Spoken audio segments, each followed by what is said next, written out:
رسوله الكريم أما بعد فأعوذ بالله من الشيطان الرجيم بسم الله الرحمن الرحيم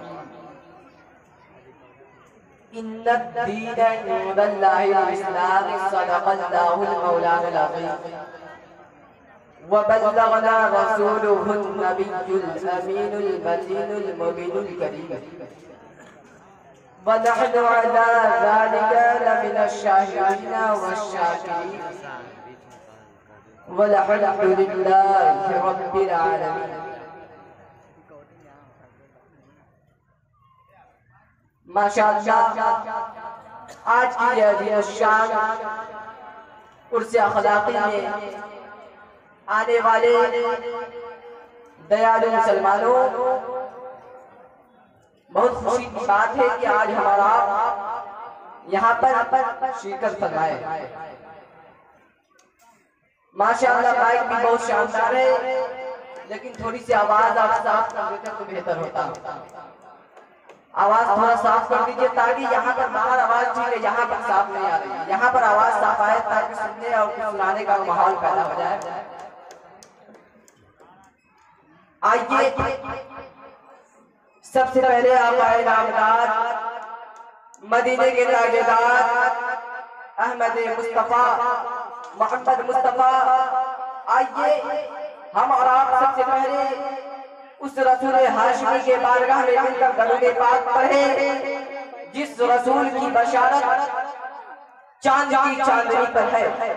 ہم اور آپ اس رسول ہاشمی کے بارگاہ میں مل کر درود پاک پڑھے جس رسول کو اللہ تبارک و تعالی نے کہیں پر طٰہٰ کہہ کر پکارا تو کہیں پر یاسین کہہ کر پکارا، کہیں پر مزمل کہہ کر پکارا تو کہیں پر مدثر کہہ کر پکارا. آئیے ہمارا اسی رسول ہاشمی کے بارگاہ میں مل کر درود پاک پڑھے جس رسول کی تعریف جس نے بھی کی تو اپنے انداز میں کی، لیکن جب بریلی کے امام اپنے رسول کی توصیف و تعریف کرتے ہیں تو کہیں پر لکھتے ہیں یا رسول اللہ واہ کیا جود و کرم ہے شہ بتا تیرا، نہیں سنتا ہی نہیں مانگنے والا تیرا، اور فرش والے تیری شوکت کا علو کیا جانے، خوش روا عرش پہ اٹھتا ہے فریرا تیرا. جب بریلی کے امام اپنے رسول کی تعریف کرتے ہیں تو کہیں پر لکھتے ہیں یا رسول اللہ چمک تجھ سے پاتے ہیں سب پانے والے، میرا دل بھی چمکا دے چمکانے والے، اور برستا نہیں دیکھ کر اپنے رحمت بدوں پر بھی برسانے والے. جب بریلی کے امام اپنے رسول کی تعریف کرتے ہیں تو لکھتے ہیں سب سے اعلیٰ وہ اولا ہمارا نبی، سب سے بالا وہ مولا ہمارا نبی، اپنے مولا کا پیارا ہمارا نبی، دونوں عالم کا دولہ ہمارا نبی. کون دیتا ہے دینے کو منہ چاہیے، دینے والا ہے سچا ہمارا نبی. جب بریلی کے امام اپنے نبی کی توصیف و تعریف کرتے کرتے تھک جاتے ہیں تو آخری مقام پر فرماتے ہیں یا رسول اللہ احمد رضا کیا تعریف کرے گا، احمد رضا کیا کہے گا؟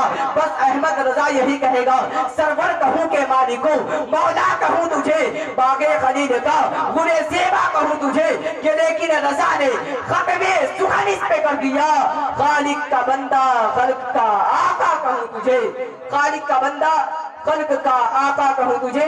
آئیے ہمارا آپ ایک مرتبہ درود پاک پڑھ لیں. اللہم صلی علی سیدنا سفیانہ مولانا محمد بارک وسلم صلو علیہ صلاۃ و سلام علیکہ یا رسول اللہ صلی اللہ تعالی علیہ وسلم.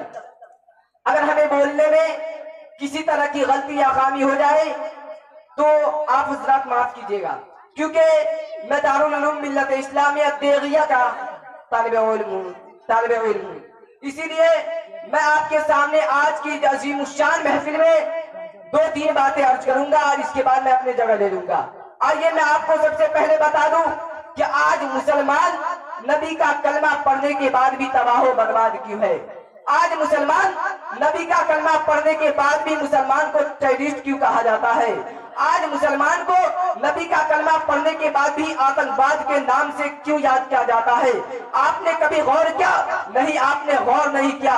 ارے ہم اس رسول کا کلمہ پڑھتے ہیں جس کے بارے میں حدیث مبارکہ میں آیا ہے، آقا خود فرماتے ہیں اے لوگوں سنو، اگر تم یہ چاہتے ہو کہ تمہارے زندگی میں تبدیلی آ جائے، اگر تم یہ چاہتے ہو کہ تمہارے زندگی میں تبدیلی آ جائے، تمہارے عقبہ سنبھل جائے، تمہارا دنیاوی زندگی سنبھل جائے، تو آؤ اسلام کے دامن کو تھام لو، اور اسلام کا دامن تھامنے کے بعد نبی کا کلمہ پڑھ لو، پھر دیکھو تمہارے زندگی میں تبدیلی آ جائے گی، تمہارے زندگی میں رونق آ جائے گی، تمہارے زندگی میں تبدیلی آ جائے گی، تمہارا دنیاوی زندگی بھی سنبھل جائے گی۔ اللہ اکبر، بات سمجھ میں نہیں آ رہی ہے؟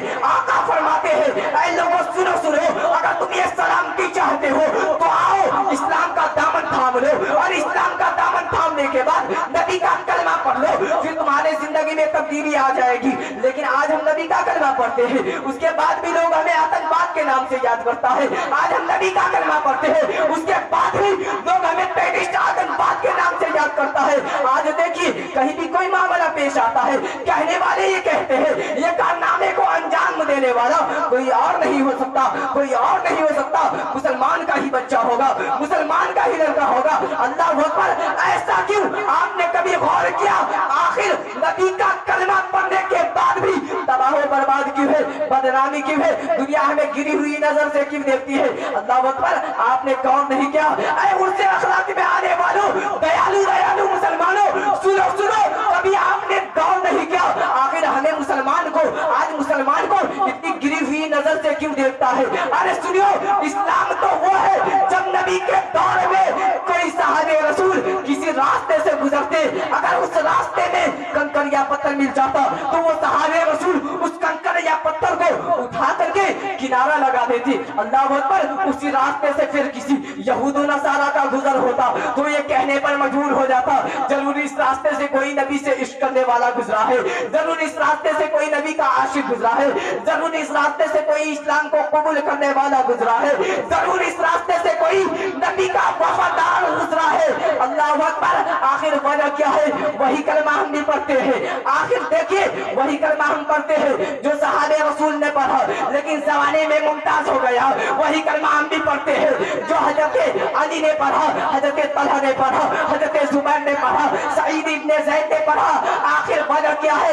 وہی کلمہ ہم پڑھتے ہیں جو بریلی کے امام نے پڑھا، جو غوث اعظم نے پڑھا، جو خواجہ معین الدین نے پڑھا، وہی کلمہ ہم بھی پڑھتے ہیں جو سرکار کے تیغ علی سرکار نے پڑھا، وہی کلمہ ہم بھی پڑھتے ہیں سرکار حلیف ملت نے پڑھا، وہی کلمہ ہم پڑھتے ہیں جو سرکار طبیب ملت نے پڑھا۔ لیکن بات کیا ہے؟ وجہ کیا ہے؟ جب سرکار طبیب ملت کلمہ پڑھتے ہیں بے مثال ہو جاتے ہیں، بے نظیر ہو جاتے ہیں۔ جب اس سے اخلاقی میں آنے والوں، دیالو مسلمانوں، آج یہاں سے یہ خبر لے کر جاؤ اور یہ سبق لے کر جاؤ، آخر پریشان کی ہے، آخر برباد کی ہے، مسلمان کو ٹیررسٹ کیوں کہا جاتا ہے، مسلمان کو آتنکوادی کیوں کہا جاتا ہے؟ سنو، کلمہ وہی ہے لیکن حضرت علی پڑھتے ہیں بے مثال ہو جاتے ہیں، خواجہ پاک پڑھتے ہیں بے نظیر ہو جاتے ہیں، اخلاق احمد شاہ پڑھتے ہیں بے نظیر ہو جاتے ہیں۔ ارے ایسے ہو جاتے ہیں کہ دنیا میں رہتے ہیں تبھی دنیا اس کا نام لیتے ہوئے نظر آتے ہیں، ایسے ہو جاتے ہیں جب یہ دنیا سے چلے جاتے ہیں پھر بھی زمانہ اس کو یاد کرتا ہوا نظر آتا ہے۔ اللہ اکبر، آپ نے کبھی غور نہیں کیا؟ آئیے میں آپ کو بتا دوں، ضرور غوث اعظم نے کلمہ پڑھا لیکن آج ہم کلمہ تو ضرور پڑھے ہیں لیکن ساتھ ساتھ نبی کے قول کو چھوڑ دیے ہیں، نبی کو فعل کو چھوڑ دیے ہیں، نبی کے کردار کو چھوڑ دیے ہیں، نبی کے گفتار کو چھوڑ دیے ہیں۔ یاد رکھنا مسلمانوں، جس دن ہم کلمہ پڑھنے کے ساتھ ساتھ نبی کے قول پر عمل کریں گے، نبی کے فعل پر عمل کریں گے، نبی کے گفتار پر عمل کریں گے، نبی کے کردار پر عمل کریں گے تو ہمارا بھی وہی حشر ہوگا۔ اللہ اکبر، سرکار غوث اعظم کی کامیاب ہو جاتے ہیں۔ سن لو، کلمہ پڑھتے ہیں اور کلمہ پڑھنے کے بعد نبی کے گفتار پر عمل کرتے ہیں۔ خواجہ معین الدین کیوں کامیاب ہو جاتے ہیں؟ ایسے کیوں ہو جاتے ہیں؟ بے نظیر کیوں ہو جاتے ہیں؟ نبی کا کلمہ پڑھتے ہیں اس کے بعد بھی نبی کے سنت پر عمل کرتے ہیں، نبی کے کردار پر عمل کرتے ہیں، نبی کے گفتار پر عمل کرتے ہیں، کامیاب ہو جاتے ہیں، بے نظیر ہو جاتے ہیں سرکار غوث اعظم بھی۔ اور آئیے میں آپ کو بتا دوں، سرکار تیرے علی جب نبی کا کلمہ پڑھتے ہیں اور پڑھنے کے ساتھ ساتھ نبی کے کردار پر عمل کرتے ہیں